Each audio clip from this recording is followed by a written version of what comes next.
Hello friends, welcome to my YouTube channel English info में एक बार आपका फिर से स्वागत है। जी हाँ फ्रेंड्स, आज हम फिर से पढ़ने वाले हैं पास्ट परफेक्ट टेंस। क्या पास्ट परफेक्ट टेंस? पिछले वीडियो में हमने देखा था फ्रेंड्स, पास्ट परफेक्ट टेंस का जो भी पार्ट 2 हो उसमें हमने पढ़े थे नेगेटिव सेंटेंस। क्या पढ़ा था हम लोगों ने? नेगेटिव सेंटेंस पढ़ा था। लेकिन इस वीडियो में फ्रेंड्स आज हम पढ़ने वाले हैं इंट्रोगेटिव सेंटेंस, जो कि इंट्रोगेटिव सेंटेंस बहुत ही लाजवाब टॉपिक है। और जैसे प्रेजेंट टेंस में हमने पढ़ा था इंट्रोगेटिव सेंटेंस, सेम उसी की तरह यहाँ पर भी हम पढ़ेंगे। तो चलिए देर न करते हुए वीडियो शुरू करते हैं। लेकिन उससे पहले मेरा एक छोटा सा रिक्वेस्ट आप लोगों से है कि अगर आप लोग मेरे चैनल पर नए होंगे तो प्लीज़ मेरे चैनल को सब्सक्राइब कर लीजिए, और वीडियो अच्छा लगे तो प्लीज़ लाइक करके एक शेयर कर दीजिएगा। और कोई डाउट हो तो कमेंट में ज़रूर बताइएगा नीचे कमेंट बॉक्स में। तो चलिए देर न करते हुए आज हम फिर कहानी स्टार्ट करते हैं पास्ट परफेक्ट टेंस की। पिछले वीडियो में हमने पढ़ा था फ्रेंड्स नेगेटिव सेंटेंस। क्या पढ़ा था? नेगेटिव सेंटेंस पढ़ा था। तो और इस वीडियो में पढ़ने वाले हैं इंट्रोगेटिव सेंटेंस के बारे में। तो चलिए जान लेते हैं इंट्रोगेटिव के बारे में। तो फ्रेंड्स ये आपका रहा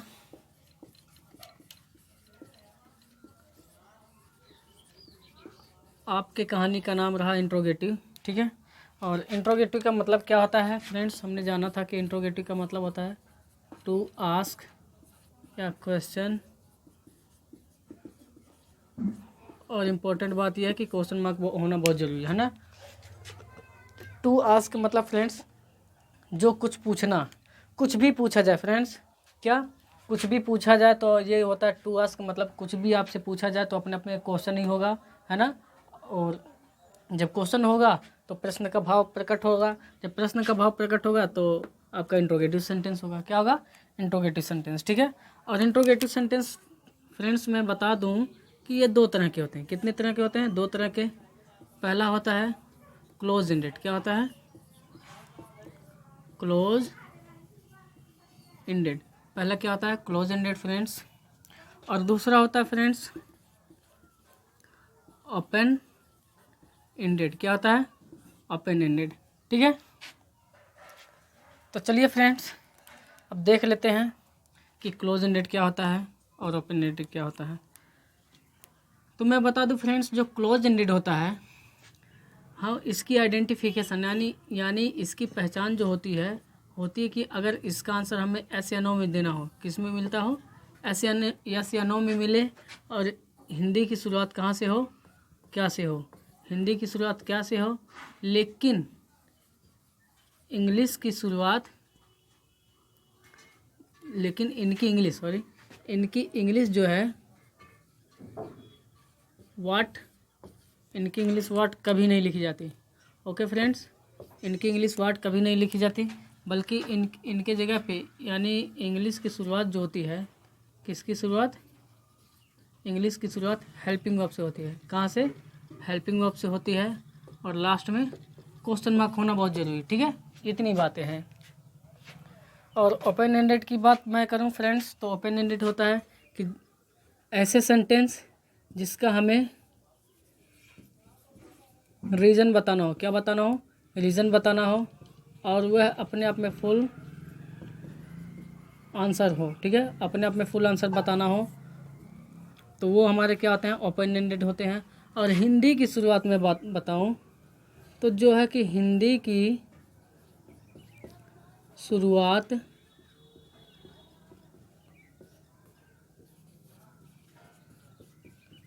कहीं से भी हो, कोई फ़र्क नहीं पड़ता फ्रेंड्स, ठीक है। हिंदी की शुरुआत कहीं से भी हो, कोई फ़र्क नहीं पड़ता। लेकिन इंग्लिश की शुरुआत हमेशा क्वेश्चन वर्ड से होती है। कहाँ से होती है? क्वेश्चन वर्ड से होती है। और लास्ट में क्वेश्चन मार्क लगाना बहुत इंपॉर्टेंट है, ठीक है। इतनी बातें हैं।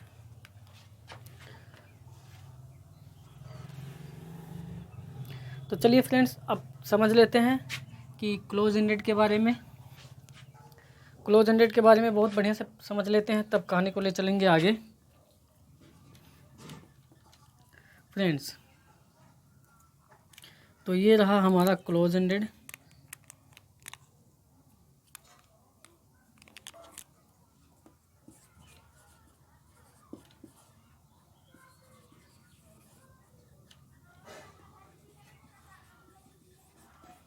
ये रहा हमारा close ended friends. Close ended कहता है कि सबसे पहले स्ट्रक्चर इसका कहता है कि सबसे पहले क्या लिखे, कहता है कि सबसे पहले हेल्पिंग वर्ब लिखिए। और इस टेंस का हेल्पिंग वर्ब तो आपको पता है क्या है, क्या है फ्रेंड्स, हैड। बिल्कुल सही, आपने सही बताया कि पास्ट परफेक्ट टेंस का जो सारी क्रियाएँ होती हैं वो हैं हैड। इसके बाद कहता तब जाके आप लगाइए सब्जेक्ट।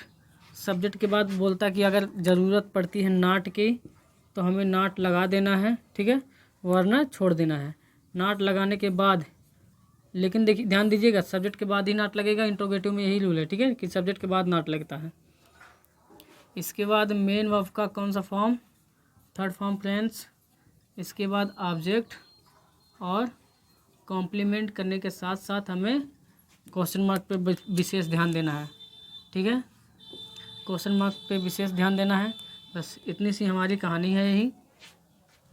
चलिए हम समझ लेते हैं कि यस या नो में कैसे आंसर मिलता है। चलिए, हमने कहा एग्जाम्पल के हिसाब से, कुछ एग्जाम्पल हमने लिया। एग्जाम्पल में हमने कहा राजू, नहीं एक मिनट, क्लोज एंडेड है तो हिंदी की शुरुआत हमेशा क्या से होगी, क्या राजू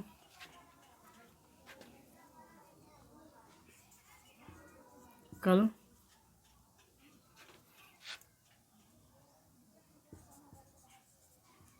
स्कूल गया था, क्या राजू कल स्कूल गया था। तो फ्रेंड्स अगर मैं इसके आंसर की बात करूं तो आंसर आप इसका किस में दोगे, ऐसे या नो में ही तो दोगे ना। मान लीजिए आपके घर का राजू है और हमने पूछा आपसे क्या राजू कल स्कूल गया था, तो आप क्या जवाब दोगे, यस या नो, है ना। तो बातें समझ में आ रहा ना। अगर गया गया होगा तो गया, अगर गया था तो कहोगे यस, नहीं गया था तो बोलोगे नो, है ना। बातें समझ में आ रहा ना। तो इसका आंसर हमें ऐसे नो में मिल रहा है। और हिंदी की शुरुआत देखें तो हिंदी की शुरुआत क्या से हुई है ना। तो इसका मतलब ये सेंटेंस पूरा हमारा क्या हो गया, क्लोज एंडेड हो गया। और जब क्लोज एंडेड हुआ तो क्लोज एंडेड कहता है कि सबसे पहले हेल्पिंग वर्ब लिखे, व्हाट नहीं लिखनी है, ठीक है। क्यों नहीं लिखनी अभी बता दिया जाएगा। तो सबसे पहले हेल्पिंग वर्ब लिखते हैं। हेल्पिंग वर्ब क्या है इस टेंस का, हैड। तो हैड आप लगा दो। हैड के बाद सब्जेक्ट लिखो, सब्जेक्ट क्या, राजू, यहाँ पर आप लिखोगे राजू। नाट लगाना है तो नाट नहीं आया, छोड़ दो। मेन वर्ब, मेन वर्ब लिखो, क्या है, गया था। तो गो का थर्ड फॉर्म होता है गान। इसके बाद ऑब्जेक्ट चाहिए, ऑब्जेक्ट क्या है, स्कूल, गान टू स्कूल, ठीक है। इसके बाद फ्रेंड्स कॉम्प्लीमेंट में बचा कल, यानी यस्टरडे,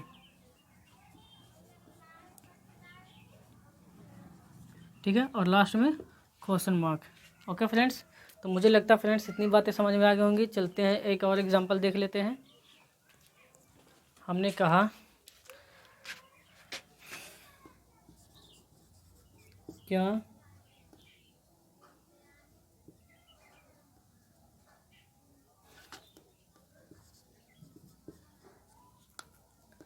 क्या साधना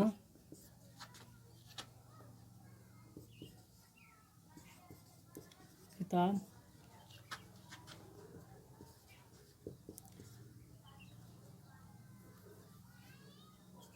नहीं पढ़ाई थी।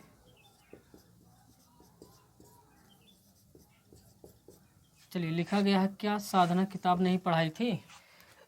तो इसका भी आंसर जो है आपका किस में मिलता है, ऐसे नो में ही मिलता है। और हिंदी की शुरुआत क्या से ही हुई है। इसका मतलब ये भी क्या है, क्लोज एंडेड है। क्योंकि देखो कहा गया है कि क्या साधना किताब नहीं पढ़ाई थी। तो अगर पढ़ाई होंगी तो आप बोलोगे यस, नहीं पढ़ाई होंगे तो नहीं, है ना। तो इसका मतलब इसका आंसर हमें ऐसे नो में मिल रहा है। तो क्लोज एंडेड हो गया। क्लोज एंडेड में सबसे पहले हैड लिखना है, तो यहाँ पर हम लिखेंगे हैड। हैड के बाद लिखेंगे सब्जेक्ट, सब्जेक्ट क्या है, साधना, साधना। साधना के बाद नाट लिखना है, तो यहाँ पर देखिए नहीं आया है। अब की बार नाट की ज़रूरत पड़ गई हमें अब की बार नाट की ज़रूरत पड़ गई। इसके बाद हमें मेन वर्ब का थर्ड फॉर्म। तो मेन वर्ब क्या है, पढ़ाना। तो TEACH, टीच मीन्स होता है पढ़ाना, लेकिन इसका हमें थर्ड फॉर्म चाहिए। तो थर्ड फॉर्म होता है TAUGHT, क्या होता है, टाट, टाट होता है। इसके बाद आपका चाहिए ऑब्जेक्ट, ऑब्जेक्ट क्या है, किताब, टाट अ बुक, इसके बाद कॉम्प्लीमेंट, कॉम्प्लीमेंट में कुछ नहीं बचा है। जब कुछ नहीं है तो इसका मतलब हमें चाहिए लास्ट में क्वेश्चन मार्क, यानी आपका बन के तैयार हो गया had Sadhana not taught a book. ऊपर वाले में had Raju gone to school yesterday. ठीक है, तो मुझे लगता है फ्रेंड्स इतनी बातें समझ में आ गई होंगी। तो चलते हैं थोड़ा सा और आगे कहानी को लेकर, यानी अब ओपन एंडेड पर चलते हैं। कहाँ चलते हैं? ओपन एंडेड पर।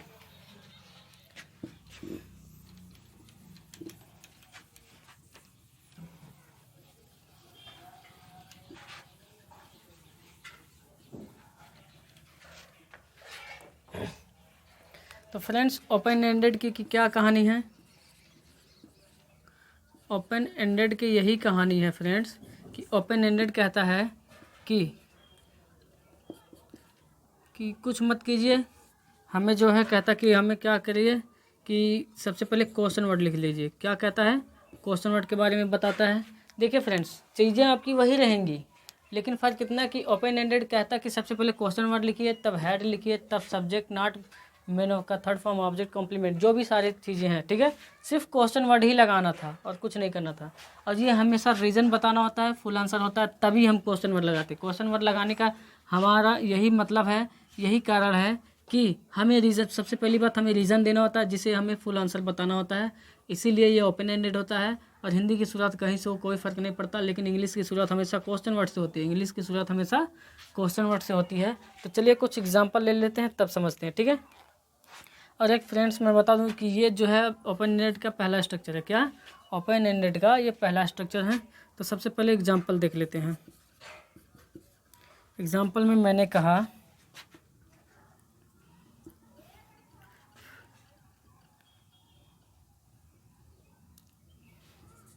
मान लीजिए वही पिछला हम ले लेते हैं, राजू कल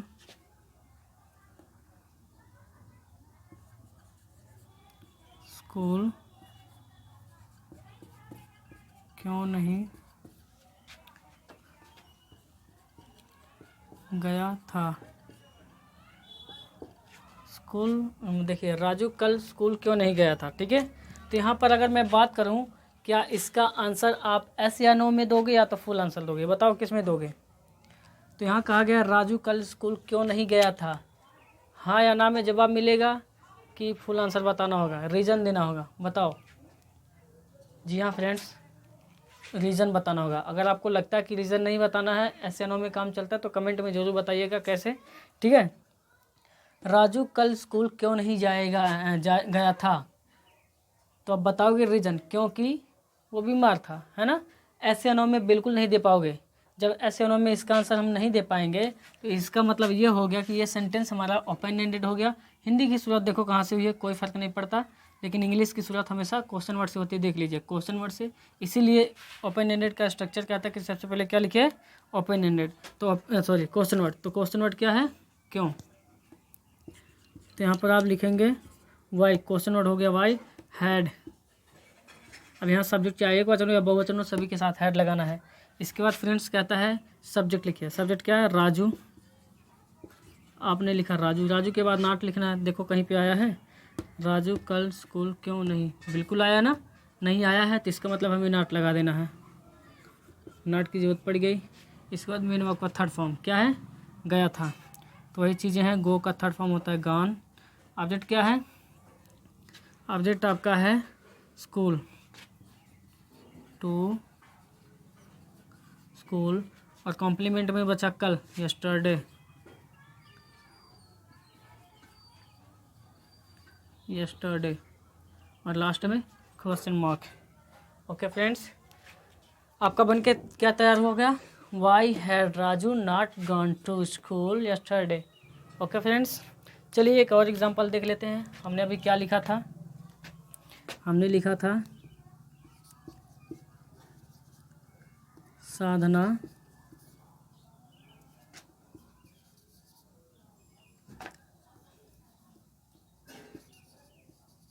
कल स्कूल में क्या पढ़ाई थी। तो फ्रेंड्स अभी अभी लिखा गया सेंटेंस साधना कल स्कूल में क्या पढ़ाई थी। ठीक है, तो ध्यान से देखिए, यहाँ पर क्वेश्चन वर्ड आया है क्या, वाट, है ना। तो यहाँ देखिए, अभी जब आपने जस्ट अभी अभी पहले पढ़ा है कि क्लोज एंडेड, क्लोज एंडेड में हमने पढ़ा क्या, क्या के बारे में पढ़ा था ना, और वहाँ क्या की इंग्लिश नहीं लिखी गई थी, वाट नहीं, कहीं पर भी नहीं लिखा गया था। अगर नहीं पता तो एक बार पीछे करके देख लीजिएगा, ठीक है, वीडियो को जो कि रिवाइज करके देख लीजिएगा कि वहाँ क्या की इंग्लिश नहीं लिखी गई थी क्लोज एंडेड में। क्यों नहीं लिखी गई थी, रीज़न है, रीज़न ये है कि यहाँ पर इसका आंसर आप किस में दोगे, वहाँ पर एस एन ओ में आंसर देते थे, लेकिन क्या यहाँ पर भी तो क्या आया है, फर्क कितना है कि क्लोज एंडेड में क्या शुरुआत में था, यहाँ था, है ना, और ओपन एंडेड में यहाँ पे है। तो लेकिन हमें आंसर किस में देना है बताओ। कहा गया साधना कल स्कूल में क्या पढ़ाई थी, कहोगे हाँ या ना, मतलब एस या नो में मिलेगा आंसर, नहीं मिलेगा ना फ्रेंड्स। मतलब इसका, इस क्वेश्चन का आंसर हमें एस या नो में बिल्कुल नहीं मिलेगा, पता है ना। साधना कल स्कूल में क्या पढ़ाई थी, तो इसका आंसर आप एस या नो में नहीं दे पाओगे, बल्कि हमें रीज़न देना होगा। क्या देना होगा, रीज़न बताना होगा, और वो फुल आंसर देना होगा। जैसे साधना कल स्कूल में इंग्लिश पढ़ाई थी, बात समझ में आ रहा है, रीज़न क्या है, इंग्लिश, इंग्लिश पढ़ाई थी, तो फुल आंसर क्या बताया हो, साधना कल स्कूल में इंग्लिश पढ़ाई थी। बात समझ में आ रहा है ना फ्रेंड्स। तो इसलिए ये हमारा हो गया ओपन एंडेड, और ओपन एंडेड में सबसे पहले क्वेश्चन वर्ड लिखा जाता है, तो यहाँ पर हम लिखते हैं क्वेश्चन वर्ड वाट, क्या लिखते हैं, वाट हो गया। अगर फ्रेंड्स यही क्या यहाँ पर ना होता, ये क्या यहाँ पर होता, ऐसे होता, क्या साधना कल स्कूल में पढ़ाई थी, इसे भूल जाओ, क्या साधना कल स्कूल में पढ़ाई थी, तब इसका आंसर आप किस में देते, एस या नो में देते, हाँ पढ़ाई थी या नहीं पढ़ाई थी, मतलब यस या नो, हाँ या ना, दो ही वर्ड में हमें आंसर मिलता है, हाँ या ना में, ठीक है। तो अगर जब यही क्या निकल के अगर पहले होता तो होता क्या साधना कल स्कूल में पढ़ाई थी, तो इसका आंसर आप एस या नो में देते, हाँ या ना में, है ना, तब ये आपका सेंटेंस क्लोज एंडेड हो जाता। तो वहाँ पर हमें हेल्पिंग वर्ब लिखना पड़ता, क्वेश्चन वर्ड नहीं लिखना पड़ता। क्यों नहीं लिखना पड़ता, मान लीजिए वहाँ पर भी अगर क्वेश्चन वर्ड लिख देते तो यहाँ तब ये स्ट्रक्चर आपका सेम स्ट्रक्चर हो जाता, क्योंकि क्लोज एंडेड का स्ट्रक्चर हेल्पिंग वर्ब से शुरू हुआ है और ओपन एंडेड का यहाँ से है। रीज़न देने के नाते यहाँ क्वेश्चन वर्ड लिखा गया है। अगर यहाँ पर भी वाट लिखा जाता, क्लोज एंडेड में भी अगर वाट लिखा जाता क्वेश्चन वर्ड, तो ये सारे के सारे सेम हो जाते। मान लीजिए अगर ये होता तो यहाँ पर भी वाट लिखा जाता, तो क्लोज एंडेड और ओपन एंडेड का सेम स्ट्रक्चर, तो बात नहीं समझ में आती ना कि किसका आंसर किस में देना है। इसीलिए तो यहाँ पर हम लिखेंगे क्वेश्चन वर्ड वाट, वाट के बाद हैड, हैड के बाद सब्जेक्ट, सब्जेक्ट क्या है, साधना, साधना के बाद नाट, तो नाट कहीं पे आया नहीं, छोड़ दो। मैंने आपका थर्ड फॉर्म क्या पढ़ाना, तो TAUGHT अभी हमने पढ़ा है ना, टाट। इसके बाद ऑब्जेक्ट क्या है, स्कूल में, make English in the school. इसके बाद क्या है, कॉम्प्लीमेंट, ऑब्जेक्ट खत्म हो गया, कॉम्प्लीमेंट में बचा कल, यस्टरडे,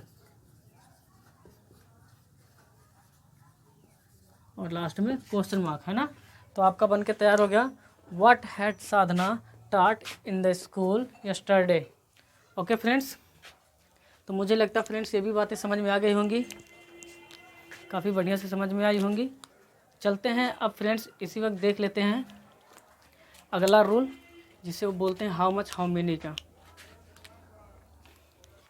तो एक बार फ्रेंड्स चेक कर लेते हैं वीडियो कितना लंबा हो गया है।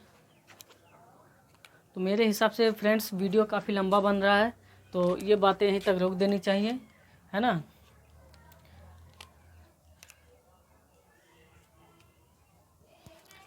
तो चलिए आज की कहानी यहीं तक रहने देते हैं, बाकी की कहानी कल यानी नेक्स्ट वीडियो में, अगले वीडियो में। और इसके बाद फिर इसी में बताया जाएगा यूज़ ऑफ आफ्टर बिफोर का, कि कैसे हम उसका यूज़ करते हैं, ठीक है। वो लास्ट में, यानी जब हम लास्ट ये पूरा बता लेंगे तब लास्ट में उसको बताएंगे कि उसका यूज हम कैसे करते हैं। तो तब तक के लिए ये वीडियो यहीं तक रहने देते हैं, है ना। अगर वीडियो आपको अच्छा लगे, पसंद आए, तो प्लीज़ एक लाइक कर दीजिएगा और कमेंट कीजिएगा ज़रूर, लेकिन वीडियो को शेयर करना मत भूलिएगा। और अगर फ्रेंड्स आप लोग मेरे चैनल पर नए होंगे तो जो लाल वाला बटन दिखाई दे रहा है उसको एक बार ज़रूर प्रेस कर दीजिएगा, ताकि आप इससे बढ़िया से बढ़िया आपको जो है अपडेट आप तक पहुँचती रहे। इतना बढ़िया कंटेंट आप लोगों के लिए हम मेहनत करके बनाते फ्रेंड्स, एक बार ज़रूर लाइक कर दीजिएगा। और अगर कोई दिक्कत हो, कोई मतलब चीज़ें समझ में ना आए, डाउट हो तो ज़रूर कमेंट में बताइएगा, हम उसका रिप्लाई देंगे बराबर। ठीक है, तो तब तक के लिए bye bye friends, thank you, take care.